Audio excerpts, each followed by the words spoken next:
Alléluia. Donc nous allons prendre nos Bibles dans le livre de 3 Jean 2.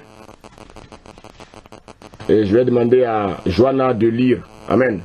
3 Jean 2. Lis-moi à partir du premier verset si tu veux. De toute façon, c'est le seul chapitre. Amen. Amen. 3 Jean. À partir du premier verset. Amen. On écoute la parole s'il vous plaît. Je lis la parole de Dieu. De la part de l'ancien au bien-aimé Gaius, que j'aime dans la vérité. Bien-aimé, je souhaite que tu prospères à tout point de vue et sois en bonne santé, à l'image de ton âme.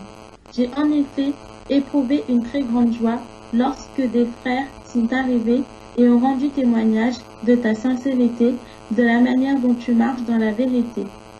Je n'ai pas de plus grande joie que d'apprendre que mes enfants marchent dans la vérité. Bien-aimé, tu agis avec fidélité dans ce que tu fais pour les frères, notamment pour les frères étrangers.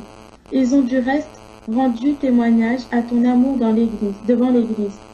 Tu feras bien de les aider d'une manière digne de Dieu dans leur voyage, car c'est pour le nom de Jésus-Christ qu'ils sont partis, sans rien recevoir des non-croyants. Nous devons donc accueillir de tels hommes afin de travailler avec eux pour la vérité. Amen. Amen. Est-ce qu'on peut acclamer la parole de Dieu? Alléluia.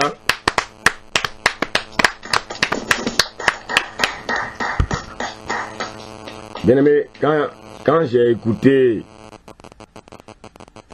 Joanna, j'ai entendu 5 fois le mot vérité. Amen. Le Seigneur veut que nous marchions dans la vérité. Vous savez, ici on a affaire à une assemblée. Une assemblée comme la nôtre. Une assemblée dans laquelle Dieu règne. Une assemblée où Dieu veut continuer à travailler.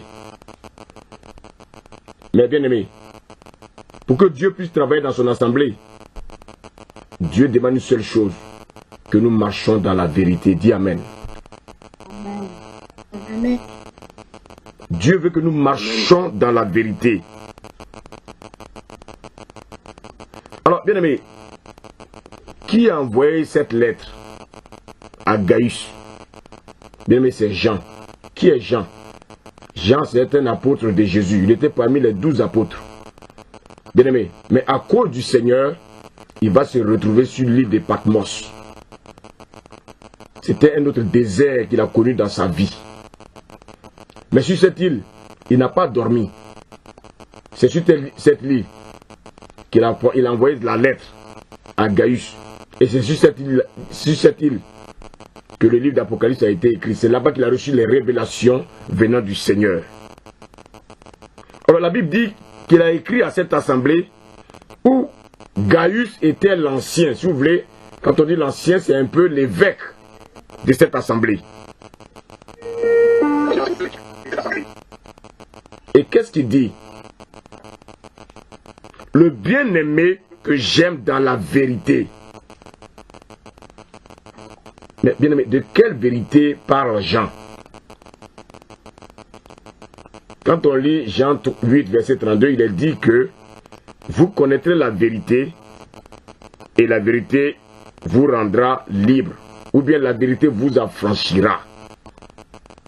Bien-aimé, la vérité c'est quoi? C'est la parole de Dieu. La vérité c'est la parole de Dieu. Bien-aimé, on nous parle d'un Gaius. Gaius est un homme bien-aimé, comme nous, comme tout homme de Dieu, comme tout serviteur de Dieu. Mais regardez ce que Jean lui adresse comme lettre. Bien-aimé, Gaius était bien-aimé dans une communauté à Éphèse. Il était bien-aimé avec une communauté qu'on appelait la communauté des Joints. C'était une communauté bien-aimée. C'était des Juifs bien-aimés, mais qui vivaient à Éphèse. Et cette communauté s'appelait la communauté joannique. Mais malgré que Jean était sur l'île de Patmos, mais son esprit était à Éphèse. Ça, c'est un apôtre, ça. Étant loin de la communauté, physiquement, mais son esprit était toujours sur la communauté. Alors, si son esprit était sur la communauté, ça veut dire qu'il priait pour cette communauté. Alors, il avait appris un certain nombre de choses concernant cette assemblée-là. Bien-aimé, il a reçu l'information que Gaius, qu'il avait laissé à Éphèse, était toujours dans la vérité. Ça veut dire quoi? Gaius est resté fidèle au message de Christ. Gaius n'a pas tordu le cou à l'évangile. Il a prêché l'évangile de Christ. Bien-aimé. Et Jean lui disait, bien-aimé, Jean lui disait en plus, certes, tu as connu la vérité, tu marches dans la vérité. Mais également, tous ceux qui sont avec toi aussi ont connu la vérité. On va lire encore un autre passage pour nous booster un peu. Le psaume 51, verset 8. S'il te plaît, Joanna. Le psaume 51, verset 8.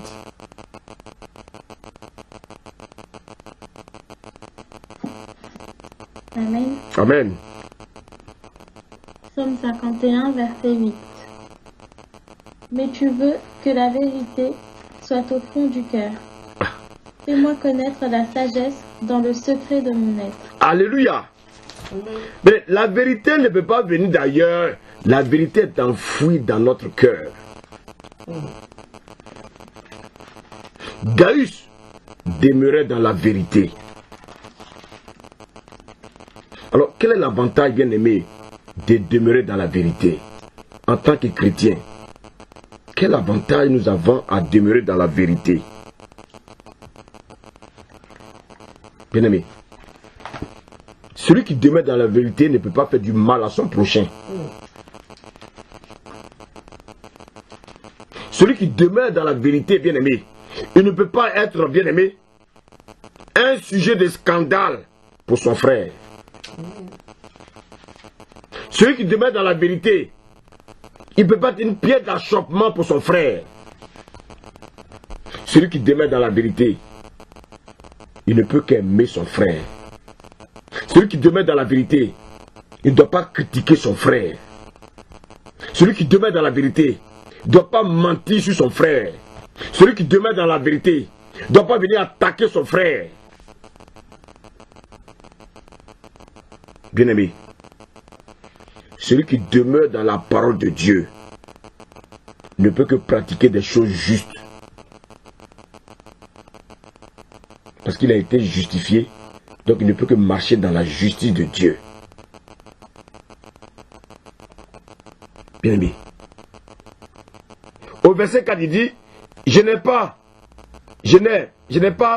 de plus grande joie que d'apprendre que mes enfants marchent dans la vérité.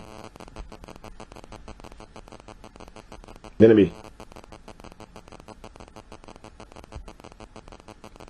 selon le commandement que nous avons reçu du Père, nous en tant que chrétiens, qu'est-ce que nous devons faire? Nous ne pouvons que marcher dans la vérité. Mais quand j'ai médité ce passage, ça m'a vraiment touché. J'ai dit, il faut que je partage ça avec vous.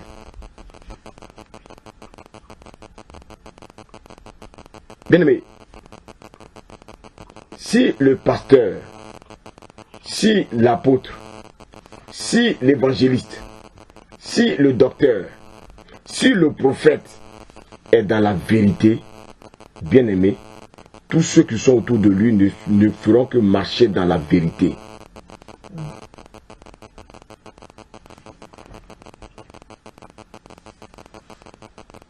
Si l'homme de Dieu prêche la vérité, toutes les brebis du Seigneur ne peuvent que marcher dans la vérité. Mais si l'homme de Dieu est un lépreux, tous les enfants de Dieu seront contaminés par la lèpre, parce que la lèpre est contagieuse. Si l'homme de Dieu commence à coucher avec les filles de l'église, il va coucher avec toute l'église.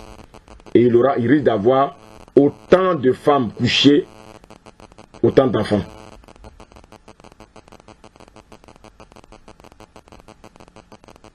Nous devons marcher dans la vérité.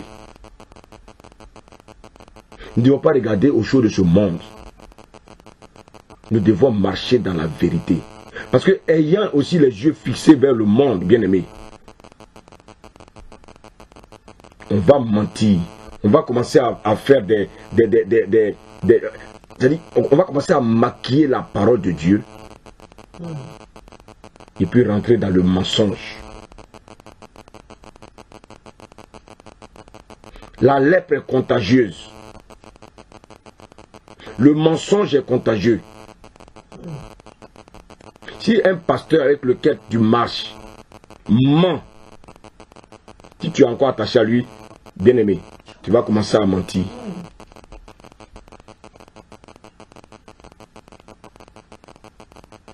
Bien-aimé, tout à l'heure, le pasteur qui a prêché il y a 2 semaines m'a appelé. Il m'a dit quelque chose vraiment qui m'a...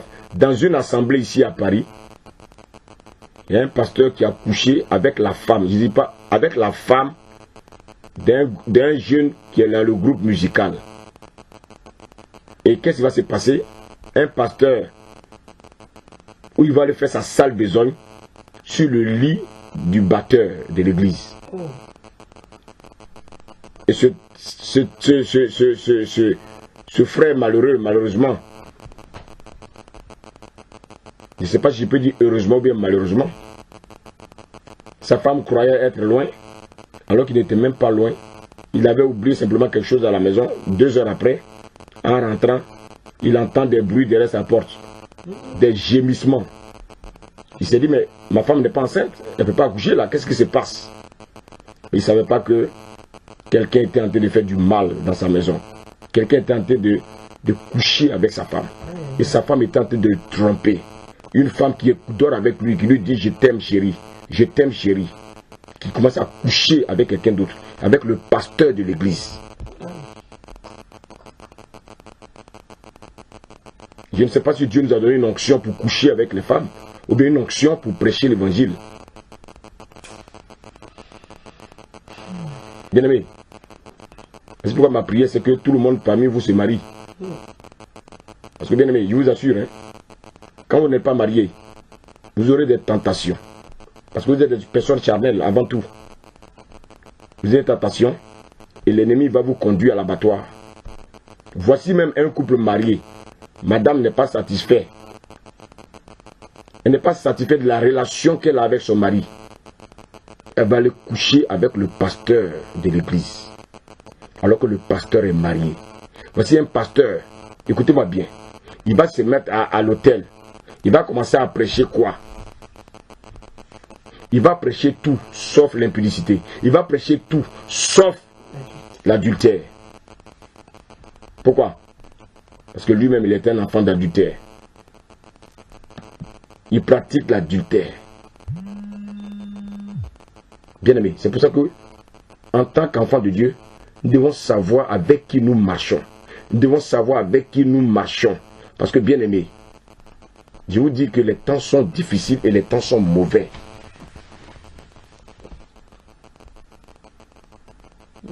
Si ce pasteur était dans la vérité, il n'aurait pas couché avec la femme du batteur de l'église. Qu'est-ce qu'elle recherchait cette femme-là en couchant avec son pasteur? Qu'est-ce qu'elle recherchait? Femme, qu'est-ce que vous recherchez quand vous trompez vos maris? Qu'est-ce que vous recherchez?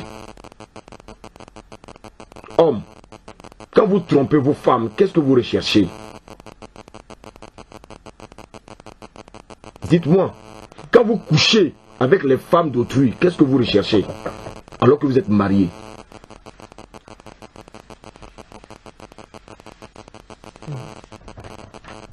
Vous ne pouvez pas vous contenter de l'homme que Dieu vous a donné? Vous ne pouvez pas vous contenter de la femme que Dieu vous a donnée? Elle est couchée avec la femme du batteur de l'église qui a du respect pour toi, qui t'appelle même peut-être papa. Tu couches avec sa femme. Et ce jeune-là, s'il n'est pas fort dans la foi, voici une brebis que le Seigneur va perdre par la faute d'un pasteur lépreux. Aujourd'hui, quand vous visitez la ville de Paris, tous les pasteurs sont tous, la majeure partie sont des lépreux. Pourquoi? Je m'explique. Ils savent que les gens vivent dans l'impudicité dans l'église. Les gens vivent dans le mensonge dans l'église. Ils ne sont pas capables de dénoncer ces choses. Et malheureusement, ceux-là qui veulent prêcher l'évangile, ceux-là qui veulent dire la vérité, c'est ceux-là qu'on traite souvent des sorciers. Ils ont la magie ici. Ils ont la magie, ceux-là. Je vais vous poser une question. Un bon pasteur, quel est le message qu'il doit prêcher? Quand vous rentrez dans les assemblées, et puis on ne vous prêche pas le péché, vous rentrez dans l'assemblée, et puis on ne dénonce pas les choses fausses, vous croyez que c'est les pasteurs qui sont en face de vous? Malheureusement, vous adorez ces pasteurs-là, et vous méprisez ceux-là qui ont la vérité de Dieu dans leur bouche. Et après, à force d'être séduit, demain on apprend, vous-même, vous êtes la cible de ce pasteur.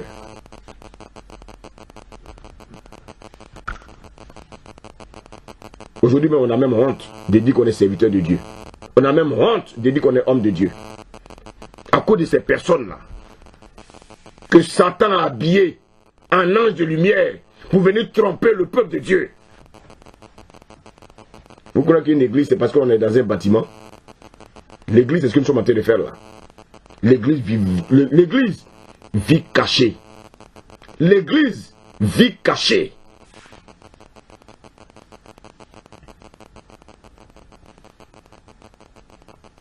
Bien-aimé, on ne peut pas lever la voix vers Dieu pour dire Seigneur, donne-moi un mari, et puis demain commencer à le tromper. On ne peut pas crier vers le Seigneur pour dire Seigneur, je veux une femme pour me stabiliser. Dieu te stabilise, toi-même tu te déstabilises.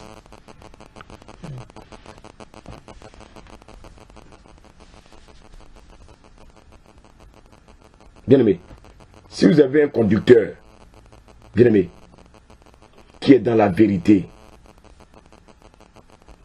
bien-aimé, vous ne pouvez être contaminé que par la vérité. Si vous êtes avec un conducteur, bien-aimé, qui est un frivole, qui était, bien-aimé, un impudique, vous serez contaminé par l'impudicité, parce que, bien-aimé, l'onction qui va sortir de lui ne peut qu'être l'onction de l'impudicité.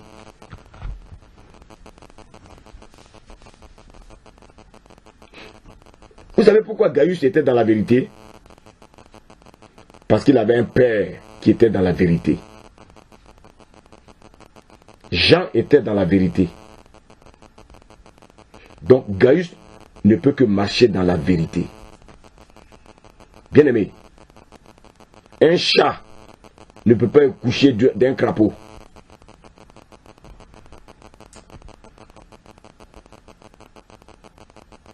Un chat ne peut pas accoucher d'une poule. Un chat ne peut qu'accoucher un chat.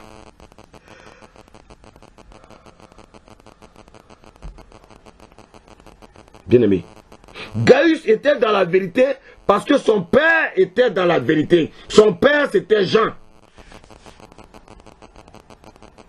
Bien-aimé, c'est Jean qui dit, je n'ai pas de plus grande joie que d'apprendre que mes enfants marchent dans la vérité.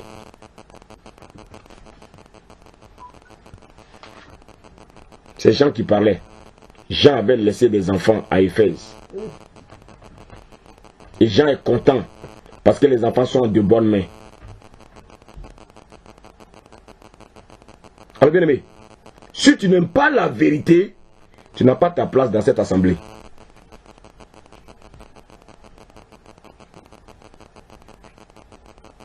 tu aimes le mensonge, ah, mon ami, tu seras déçu. Je ne dis pas que nous sommes parfaits. Non, nous ne sommes pas parfaits. Mais chaque jour, avant de dormir, on crie à Dieu pour nous rendre parfaits.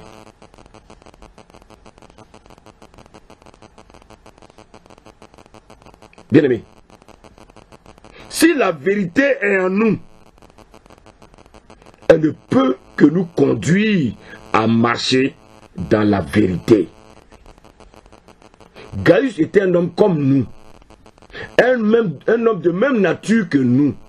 Comment a-t-il fait pour marcher dans la vérité?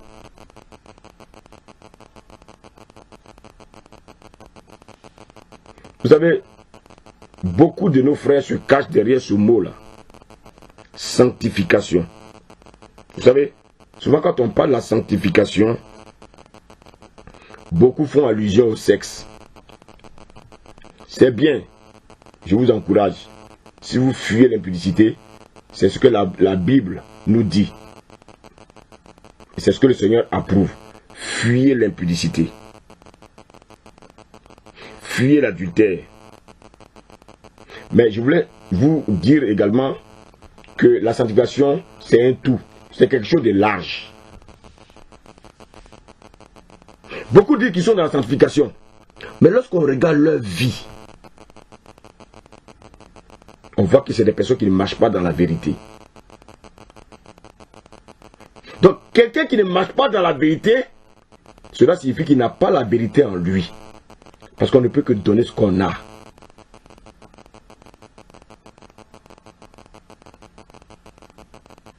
Bien-aimés, les deux sont indissociables.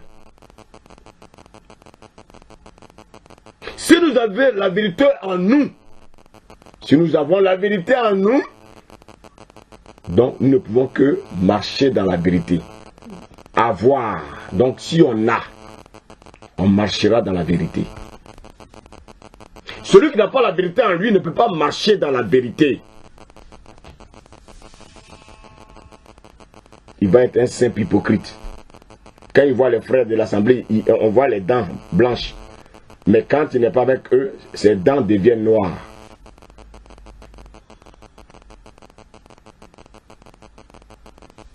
Verset 5. Il dit, bien-aimé, tu agis fidèlement dans ce que tu fais pour les frères et même pour les frères étrangers. Vous savez, Dieu, il n'est pas américain. Dieu n'est pas français. Dieu n'est pas guadeloupéen. Dieu n'est pas martiniquais. Dieu n'est pas ivoirien. Dieu n'est pas togolais. Dieu n'est pas malien. Dieu n'est pas, comment on appelle ça, belge.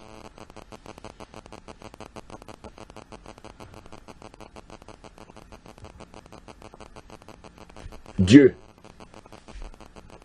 Je veux simplement vous dire qu'il est Dieu. Il n'a pas de nationalité. Alors quand on devient chrétien, on n'a plus de nationalité. On devient fils du royaume des cieux. Aujourd'hui, quand tu fréquentes Paris, tous ceux qui fréquentent, on dit le pasteur c'est un Congolais. Quand tu rentres là-bas, c'est la musique congolaise seulement tu vas entendre jusqu'à sortir. Et souvent même, la prédication est en congolais. Parce que Dieu est congolais.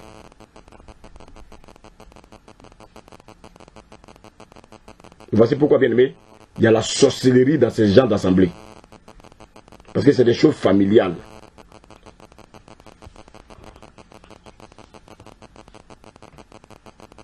Il dit, agis fidèlement de ce que tu fais pour les frères. Mais bien aimé, de quoi parle-t-il ici? Il parle de la communion fraternelle. Il dit d'agir fidèlement, même pour les frères étrangers. Je n'ai pas besoin de savoir la couleur du frère. Ce qui est important pour moi, c'est l'amour que Dieu a mis dans mon cœur, que je dois partager avec le frère. N'oubliez pas qu'ici, il s'agit des chrétiens qui étaient à Éphèse. C'était des juifs qui étaient hors d'Israël. Bien-aimés.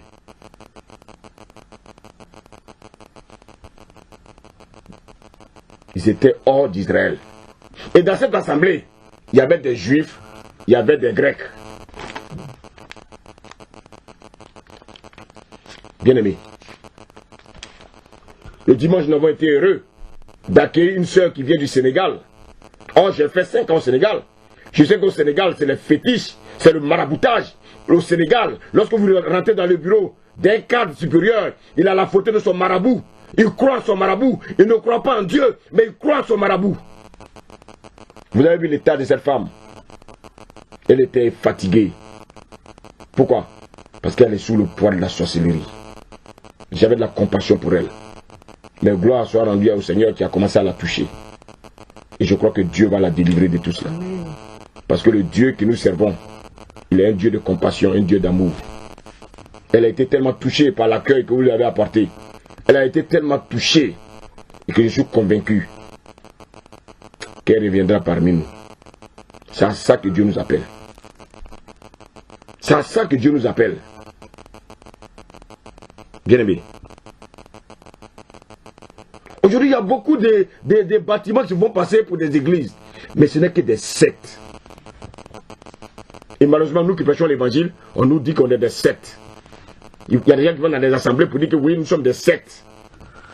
Mais bien aimé, c'est pas grave si on nous traite des sectes. Et que le Seigneur reconnaît que nous sommes ses enfants, rendons gloire à Dieu.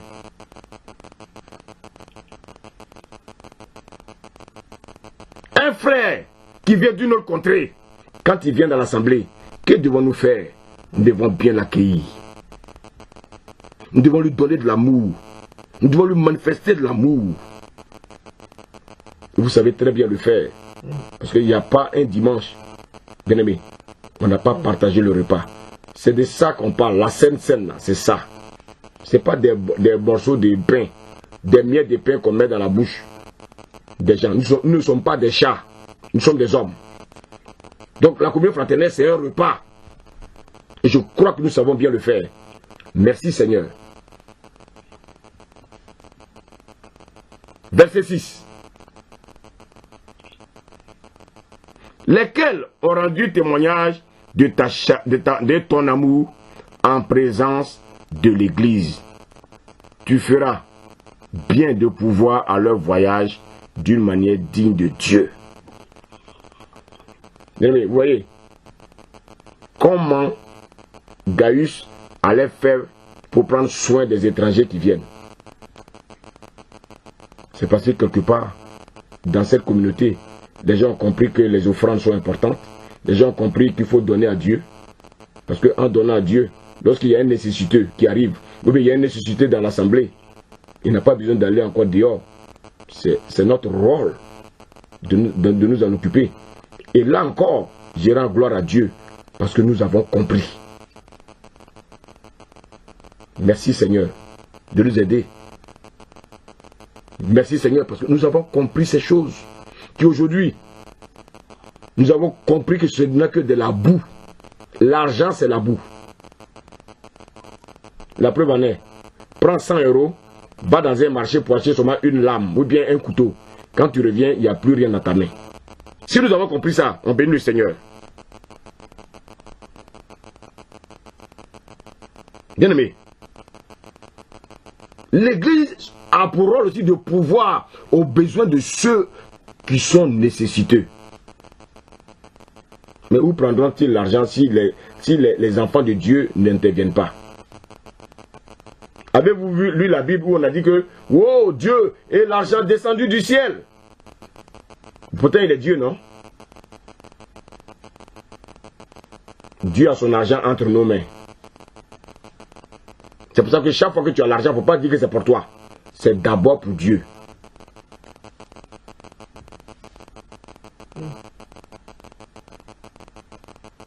Bien-aimé. Verset 7. Car c'est pour le nom de Jésus qu'ils sont partis sans rien recevoir des païens. Sans rien recevoir des païens. Bien-aimé. Voici des personnes qui abandonnent tout pour suivre Christ. Mais, bien-aimé, quand ils vont évangéliser les païens, tu ne vas pas aller dans la maison d'un païen, tu vas finir de l'évangéliser et puis tu vas lui demander de payer ton transport.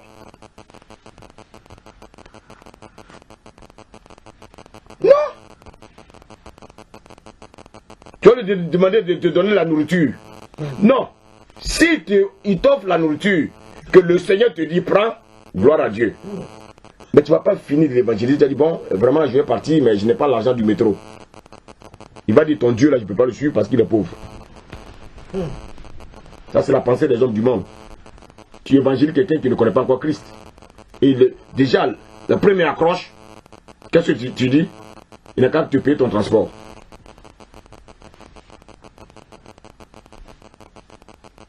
Non. Il dit sans rien recevoir des païens.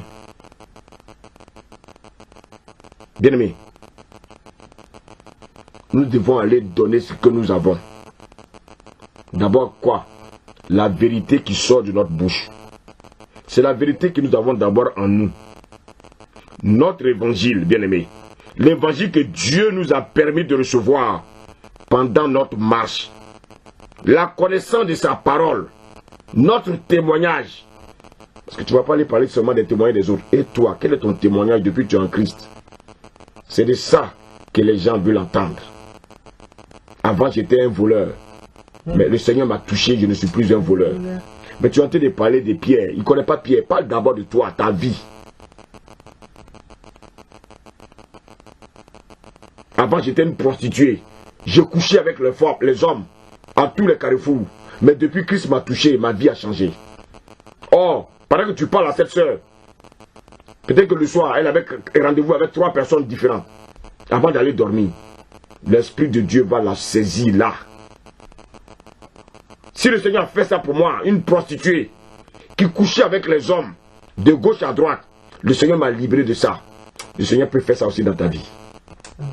Mais nous souvent nous avons honte de témoigner de notre ancienne vie. Comment vous voulez que l'Esprit de Dieu travaille? L'Esprit de Dieu est un esprit de vérité. Donc tu ne peux que dire la vérité pour que l'Esprit de Dieu puisse saisir celui qui est en face de toi. Mais tu continues à parler de David, d'Abraham. Non, c'est pas ça. Toi, ta vie. Témoigne de ta vie. L'Esprit de Dieu qui est en toi va rendre témoignage à ton esprit que tu es enfant de Dieu. Et c'est en cela qui va toucher la personne qui est en face de toi. Ici, Jean est en train d'encourager Gaius. Il fait part, bien-aimé, du témoignage qu'il a reçu de lui en précisant la vérité qui est en lui. Bien-aimé, est-ce que aujourd'hui, le Seigneur peut témoigner qu'il y a la vérité en toi? Est-ce que le Seigneur peut témoigner qu'il y a la vérité en toi? Bien-aimé, pourquoi Jean encourage et témoigne de la vérité qui est en Gaius? C'est parce que il a vu la marche de Gaius. Il sait que Gaius marche dans la vérité. On ne peut que donner ce qu'on a. Il encourage à prendre soin des siens. Il encourage à prendre soin des âmes de Christ. Bien-aimé, demain tu es appelé aussi à avoir peut-être une assemblée. Demain tu es appelé à suivre les âmes du Seigneur. Écoute l'enseignement que je te donne. Écoute l'enseignement que je te donne. Parce que ça va te servir. Dieu te mettra devant des situations. Il va te rappeler cet enseignement-là.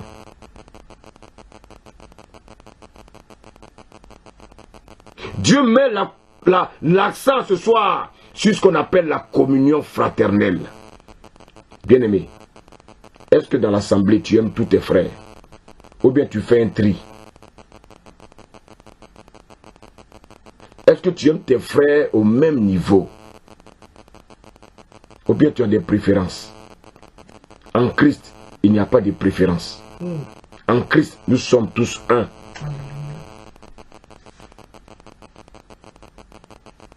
C'est pourquoi je ne mets pas la différence entre un frère et un autre. Je suis à l'écoute de tout le monde. Je vous ai dit, même à 3 h du matin. Il y en a qui m'appellent même à 3 h du matin.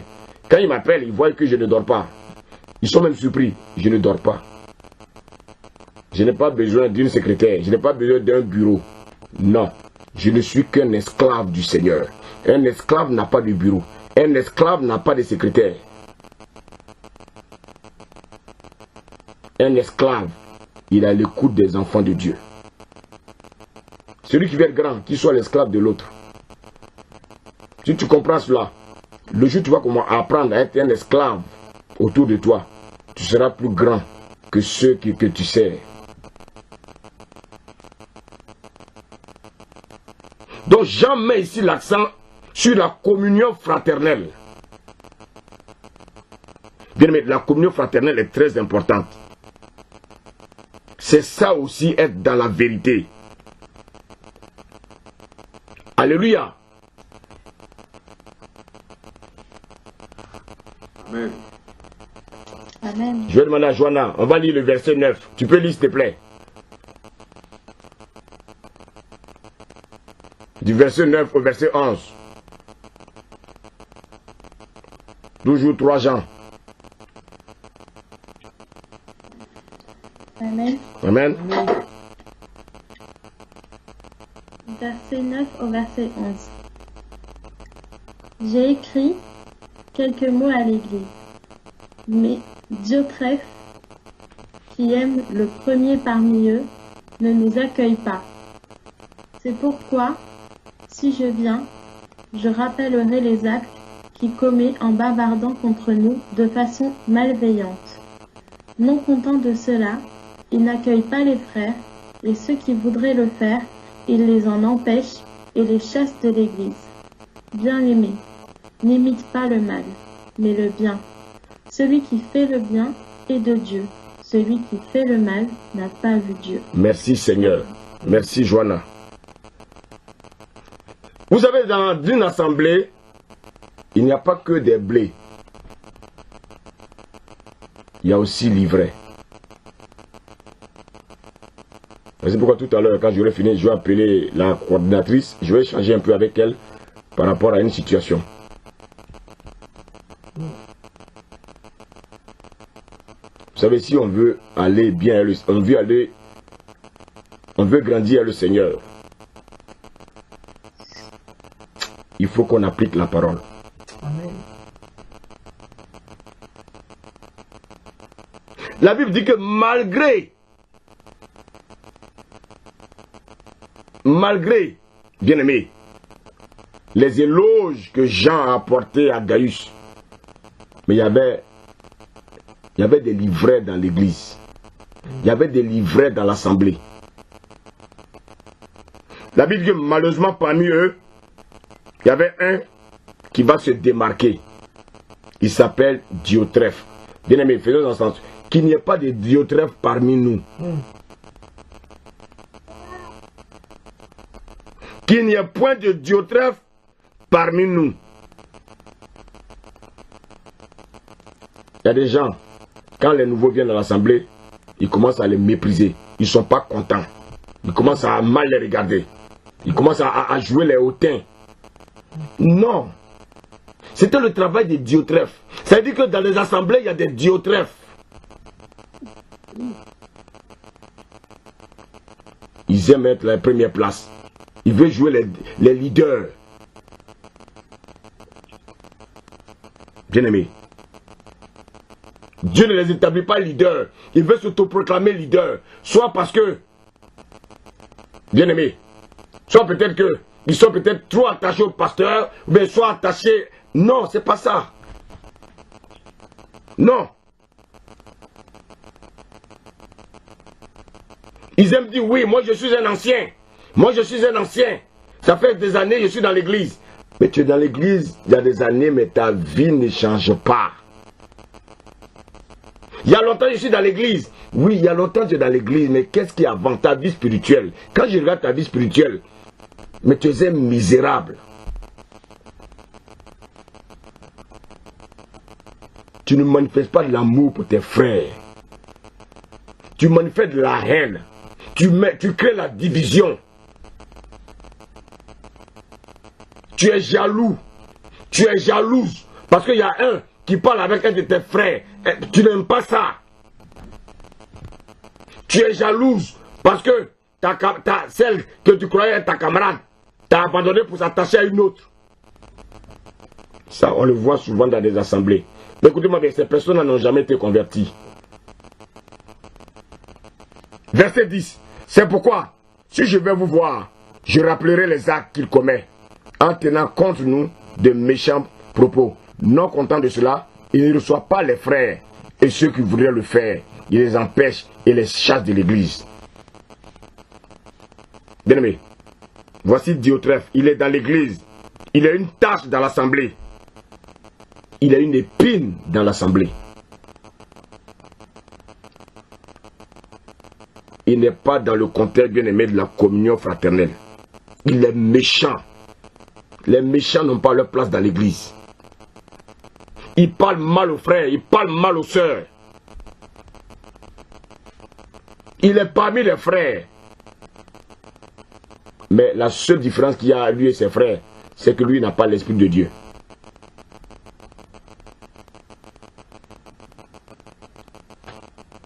Diotrephe ne sait pas que quand on est enfant de Dieu, bien aimé, on a la vérité dans la bouche. Mais comme la Diotrephe n'avait pas la vérité en lui, il chasse les frères de l'église. Il chasse les frères de l'église. Il les empêche d'avancer. Alors il les chasse. Quand il voit le frère est zélé, le frère avance dans la vie spirituelle, le frère a des dons spirituels, il est jaloux. Alors qu'il suffit simplement qu'il ouvre son cœur. Il vive une vie de repentance. Simplement. Il a aussi des dons que Dieu lui a réservés. Mais comme il dit qu'il connaît trop, il ne veut pas s'abaisser. Donc il ne peut pas recevoir comme le nouveau qui vient. Un nouveau qui vient, il est tellement dans l'humilité, dans la simplicité. Comment Dieu ne va pas le remplir? Il empêche les frères d'être enfermés dans la foi. Diotrephe était une pierre d'achoppement pour l'assemblée. Il y a beaucoup de Diotrephes aujourd'hui dans les assemblées. Ainsi, les hommes comme les Diotrephes sont des portes d'ouverture pour l'ennemi dans l'assemblée. Donc, ils sont un sujet de scandale pour l'assemblée. Bien-aimé, je te dis qu'il y a beaucoup de Diotrephes aujourd'hui dans les assemblées. Ils sont nombreux, ils sont remplis de ruses. Mais lorsqu'ils agissent, c'est le diable même en personne. La Bible dit, non content de cela, il ne reçoit pas les frères. Vous savez qu'il y a des assemblées, souvent les gens vont, ils ne reviennent plus. Pourquoi? Parce qu'ils ont été mal accueillis. Il empêche les frères d'avancer. Il monte les frères les uns contre les autres.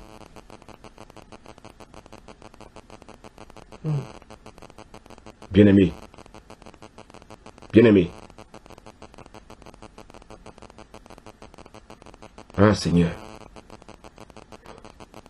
Voici des gens qui veulent peut-être faire des cadeaux ou bien des offrandes à des frères qui sont nécessiteux. Ils vont s'opposer. Il n'a qu'à aller chercher du travail. Il n'a qu'à se débrouiller. Il n'a qu'à aller dans les centres de nécessiteux. Et bien aimé, l'église est le premier centre de nécessiteux. C'est parce que l'église ne connaît pas son rôle. Bien aimé, nous sommes un seul corps.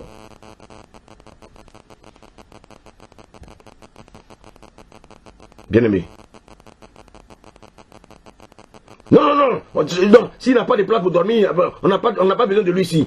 Il n'a qu'à aller faire le 115. Non, bien aimé. Il ne doit pas aller faire le 115. Si tu as de la place chez toi, héberge le frère. Bien aimé. Non, il n'a qu'à aller faire le 115. C'est aussi son épreuve. C'est son épreuve. Nous tous, on est passé par le désert. Il faut que lui aussi passe par le désert. Non. Ce n'est pas toi qui dois créer le désert de ton frère, c'est Dieu.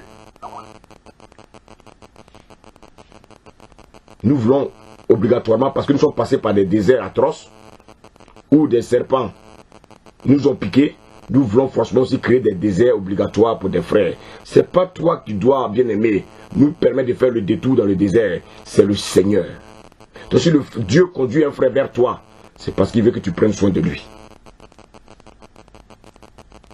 Si Dieu l'a amené dans l'assemblée, c'est parce que peut-être son épreuve est finie. Et Dieu veut qu'il participe maintenant à la communion fraternelle qu'il n'a peut-être jamais eu dans sa vie. Il était peut-être dans une autre assemblée où il était maltraité. Dieu l'a envoyé vers toi. Dieu l'a envoyé vers toi. Dieu l'a envoyé vers toi. Dieu l'a envoyé vers toi. Pourquoi Dieu l'a envoyé vers toi? Pour que tu lui manifestes de l'amour qu'il n'a jamais eu dans l'assemblée dans laquelle il était. Dieu l'a amené pour que tu lui manifestes de l'amour. Bien-aimé. Dieu veut que tu lui manifestes de l'amour. Pourquoi? Parce que toi, il t'a enseigné l'amour.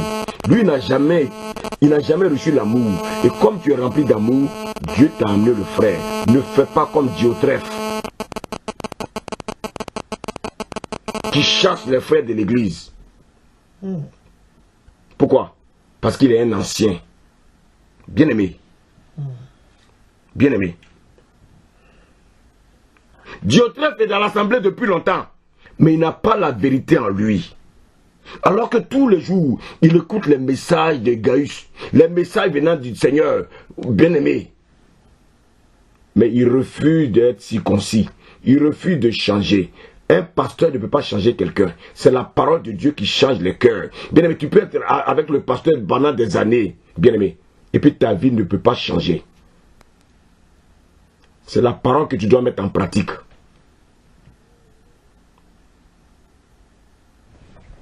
Longtemps il est dans l'assemblée. Longtemps il écoute la parole de vérité. Mais comment se fait-il que les nouveaux viennent, ils changent? Mais Diotrephe ne change pas. Diotrephe est un rebelle. Diotrephe est rempli de jalousie. Diotrephe, quand on dit il est un frère, une bénédiction, la jalousie s'empare de son cœur tout de suite. Diotrephe. Nous n'en voulons pas de Diotrephe dans notre assemblée.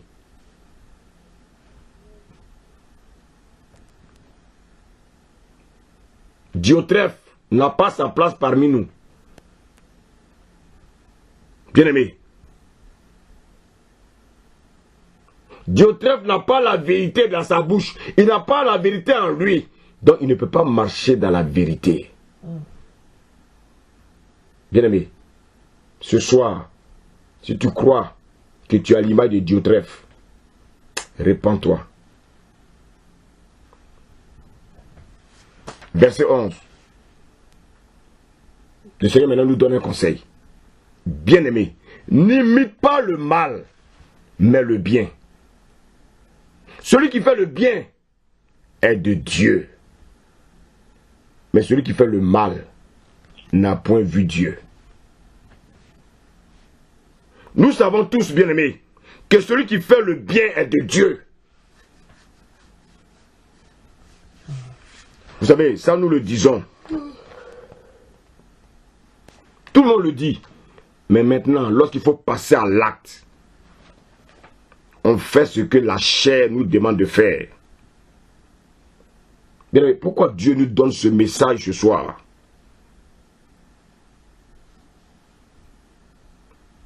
Cela ne veut pas dire franchement qu'il y a un Diotrephe parmi nous. Non. Mais Dieu veut nous prévenir pour nous dire que des Diotrephes peuvent toujours venir dans l'assemblée. Dieu nous en parle pour que nous nous préparons, bien-aimés.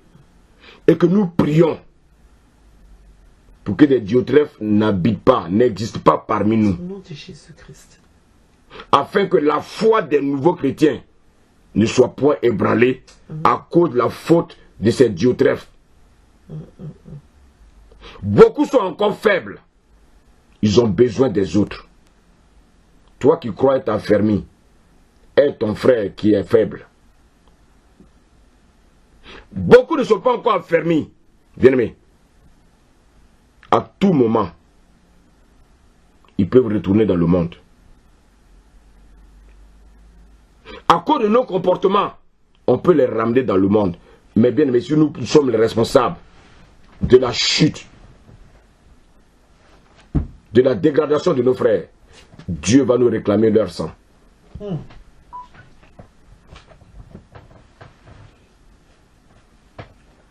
Nous devons être enseignés pour ne pas être souvent un sujet de scandale pour le frère, pour la soeur qui vient. Alors bien aimé, pas de Diotrephes parmi nous. Soyons vigilants les uns les autres. Refusons d'être bien aimés des Diotrephes, mais acceptons d'être des Gaius. Acceptons d'être des Gaius. Seigneur, je te remercie pour ta parole qui est esprit et vie. Seigneur, nous te prions de nous aider. Parce que Père, le dimanche tu nous as parlé. Tu nous as dit que tu es l'assemblée. Nous sommes l'assemblée que tu aimes. Et que tu nous as cachés. Seigneur, voici pourquoi nous crions ce soir à toi. Pour nous aider. Afin que nous puissions, Seigneur, détecter des Diotrephes qui viendront parmi nous. Tu nous as dit le dimanche qu'aucun sorcier ne pourra venir parmi nous parce qu'il sera dévoilé. Seigneur, quel amour que tu as pour nous. Nous ne pouvons que te louer, te remercier, te glorifier pour l'amour que tu as pour nous. Père, nous profitons de l'occasion pour nous dire de continuer à nous transformer, de continuer à nous circoncire. Parce que Père, nous voulons être comme Gaius, avoir la vérité en nous et marcher dans la vérité. Amen. À toi l'honneur, la magnificence, Père, au nom de Jésus. Alléluia. Amen. Amen.